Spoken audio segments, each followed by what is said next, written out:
여기에 등장하는 바디메오라는 사람은 예수님께 간청을 합니다. 사람들에게 말비를 당하면서도 간청을 하는 내용이 눈을 뜨게 해주십시오. 다시 보게 해주십시오. 그래서 다시 보게 해달라는 말을 보면서 중도 장애인이었겠다라는 생각을 해볼 수 있습니다. 예수께서 그의 요구를 들어주십니다. 그런데 예수님께서 눈을 뜨게 해주시는데 붙이신 말씀이 참 특이합니다. 네 믿음이 너를 구원하였다. 예수님께서 이 말씀을 성경에 복원하십니다. 병자들이 병을 고치고 난 뒤에도 네 믿음이 너를 구원하였다. 그래서 예수님께서 내 능력으로 너를 구원하였다라고 결코 말씀하시지 않은 것에서 주님께서는 우리 자신 속에 들어있는 무엇을 보시고 우리 믿음이라고 말씀해 주시는가, 이 부분에 대해서 궁금해할 수 있습니다. 지금 바디메오는 보지 못하는 채로 세상을 살아가고 있습니다. 그래서 예수를 만나게 만들면 자신은 다시 볼 수 있을 것이라고 여기고 있습니다. 말하자면 바디메오는 자신은 지금 보지 못하는 어둠에 매여 있지만 이 어둠이 나에게 정당한 것도 아니고 내가 이렇게 어둠 속에 살아가는 것이 인생이 괜찮은 인생이라고 생각하지 않는다는 것입니다. 나는 반드시 다시 보아야 한다는 소망을 품고 있었습니다. 그래서 나는 꼭 다시 보아야 되겠고 밝은 세상 속에서 사람답게 정당하게 살아야 할 권리가 내가 있다고 생각하며 예수에게 간청하였고, 예수님께서 그 부분을, 그 간절한 바디메오의 소망을 네 믿음이 그것이다라고 지적해 주셨다고 볼 수 있습니다. 바디메오는 자신의 문제가 무엇인가를 분명하게 인식하고 있었습니다. 우리 보통 사람들을 볼 때에 자기의 문제가 정확하게 뭔지 잘 모릅니다. 분명히 문제가 있긴 한데 그 정체에 대해서, 문제의 본질에 대해서 잘 이해를 못하고 지나갑니다. 그래서 문제의 원인을 자신의 심리적인 데서 찾거나 아니면 자신의 능력이 부족하거나 학벌이 모자라거나 재산이 부족해서 그런 것이라고 생각하며 불평과 불만을 가진 채로 살게 됩니다. 그러나 이런 것들은 어떤 부분은 노력하면 대부분 채워지는 것이 있습니다. 또 세상에는 그런 부족한 부분들을 채울 수 있는 해결책이나 방법이나 이론들이 많이 제시되어 있긴 합니다. 그러나 앞서 말한 이런 결핍된 부분들을 우리가 신앙으로 붙들고 늘어진다면 그 신앙은 기복적이거나 미심적인 신앙이 되고 마는 것입니다. 성서가 우리에게 말해주고자 하는 것은 우리의 부족한 부분을 예수님께 내놓고 거기서 매달리며 기복적인 것으로 우리가 평화를 찾겠다는 생각이 아니라는 것을 강조합니다. 오늘 우리의 문제가 무엇입니까? 신자유주의 또는 자본주의 세계를 살아가면서 우리에게 경제가 큰 문제일 수 있습니다. 옳은 말입니다. 빈부의 양극화도 큰 문제입니다. 또 이러한 체제를 계속 반복해서 생산해내는 불균등한 교육제도도 문제입니다. 그리고 우리가 남북으로 갈라져 있다는 분단이 우리 사회의 문제의 근간인 것도 옳은 말입니다. 여기에다가 개인적인 여러 난제들도 분명히 문제일 것입니다.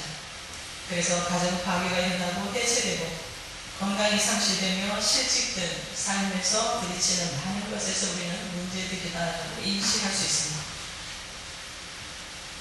그러나 정말 그러한 것이 우리들의 진정한 본질적인 문제일 것인가? 그래서 그것만 해결되면 모든 것이 해결되는 것이라고 우리가 볼 수 있습니다. 여러분도 대답을 하셨을 겁니다. 그것만 해결되면 모든 것이 해결되는 것은 아니다. 아십니다. 인간의 근본적인 문제라는 것은 인간이 정성을 지키지 못하는 것에서 시작됩니다. 나의 생명과 내 자신의 가치에 대해서 존중과 존경을 갖지 못할 때, 그리고 하나님의 형상에 대한 나의 영광스러운 모습을 잃어버렸을 때, 그래서 무엇을 먹을까, 무엇을 마실까, 무엇을 입을까에 매몰되어서 이 세상 속에서 무한 경쟁에 시달리고 또 이 세상에 만들어 놓은 질서에 길들여져 가면서 우리의 인간됨을 포기할 수밖에 없는 상황, 그것이 바로 우리의 진정한 문제인 것입니다. 하나님께서 하신 창조 사역의 본질을 들여다보거나 또는 하나님께서 인카네이션 하셔서 예수가 되신 것, 사람이 되신 것의 궁극적인 목적도 그런 것이고 예수님을 통해서 우리에게 구원을 베풀어 주셨던 그 내용도 결국은 우리가 하나로 줄여서 말한다면 우리는 하나님의 형상으로 회복되어야 한다고 하는 것이 주제입니다. 우리 사람뿐 아니라 모든 생태계와 우주계가 하나님이 처음 의도하신 그것으로 회복되는 것, 이것이 바로 주님께서 우리에게 보여주신 모든 것일 수 있습니다. 오늘 본문에서 보는 바디메오의 진정한 문제는 자신이 어둠에 익숙해져가는 모습이었습니다.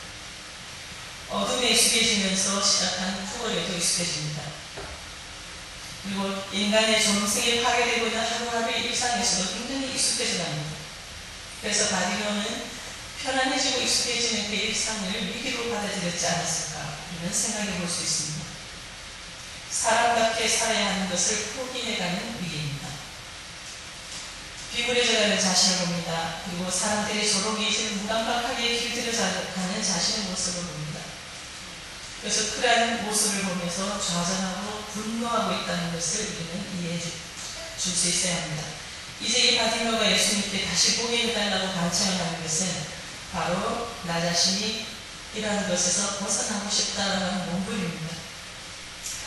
그렇지만 익숙한 것에 편해지는 순간 우리는 너무나 쉽게 노예로 길들여져 갑니다. 그래서 오늘 우리는 본문을 통해서 바디메오가 보여주었던 도전과 모험을 발견할 때에 그것이 우리에게 오늘 은혜의 시간이 되는 것입니다. 왜 바디메오가 했던 일을 도전과 모험이라고 하고 만한가? 우리가 생각할 때 이제 바디메오를 다시 보게 되었으니까 정상적인 사람이 되어서 다른 사람들처럼 일을 하거나 노동을 하거나 농사를 짓거나 해서 이제는 잘 살아갈 거다라고 생각합니다. 하지만 과연 그가 그렇게 살았을까? 사람들 속으로 들어가서 보통 사람들이 하듯이 그렇게 먹는 것에, 힘든 것에, 작은 것에 연연하며 살았을까? 바디메오가 과연 행복했을까 생각해 볼 때 이제 그는 더 이상 부모로 살아갈 수 없이 사람들과 경쟁하면서 살아야 됩니다. 좀 더 가져야 되겠고, 좀 더 이겨야 되고, 좀 더 나은 사람으로 경쟁해야 할 것입니다. 그러나 바디메오는 더 이상 다른 사람들처럼 그렇게 살아가지 않았습니다. 왜냐하면 그는 예수님을 따라서 새로운 세상을 향하여 나아가는 모습을 우리에게 보여주기 때문입니다. 오늘 이건 복음서의 마지막 부분입니다. 그는 예수가 가시는 길을 따라 나섰다. 바디메오가 예수님이 가시는 길을 따라 나섰다는 것은 무엇을 의미할까? 예수님께서 가시는 길이 영광의 길이었기 때문에 바디메오도 행복하고 영광스러웠을까? 우리에게 향한 질문이기도 합니다. 예수께서 하나님의 아들이시니까 우리 예수님을 따라가면서 지금 복이 넘치고 평화롭고 하나님 나라에 사는 것처럼 그렇게 모든 것을 갖추고 사는 것, 그렇진 않죠. 예수님이 가신 길은 십자가의 길입니다. 생명과 안전이 전혀 보장되지 않는 길입니다. 다만 예수님께서 우리에게 보여주시는 것을 우리가 보고 그것이 이루어지는 것도 아닌 그것을 보면서 소망하며 따라갈 뿐입니다.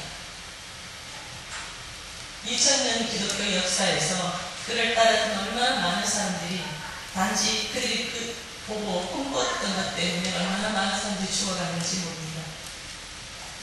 목숨의 위협이 있어도 그 보는 것이 너무나 자랑스럽고 소망스러워서 그 길을 갔던 것입니다. 이것이 교회의 역사이며 진리의 역사입니다.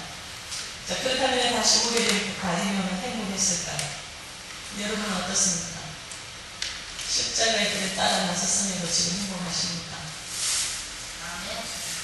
예, 바디메오도 그랬을 것 같습니다. 굉장히 행복했을 것 같습니다. 그는 예수님을 통해서 새로운 세계를 보았습니다.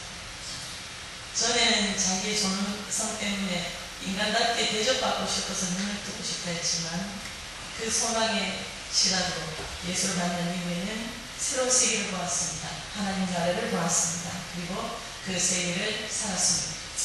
다시 보게 된 세상을 소중히 여깁시다. 그리고 이 세상을 살아갈 수 있도록 그리고 이 세상을 주신 하나님께 감사해 봅시다.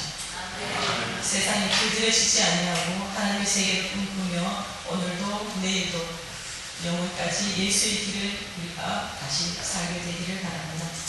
그래서 바디메오였던 간구가 오늘 여러분에게도 임하는 매일매일의 간절한 소망이 되며 그 행복을 매일매일 누리시는 그런 우리 성도들 되시기를 축원합니다.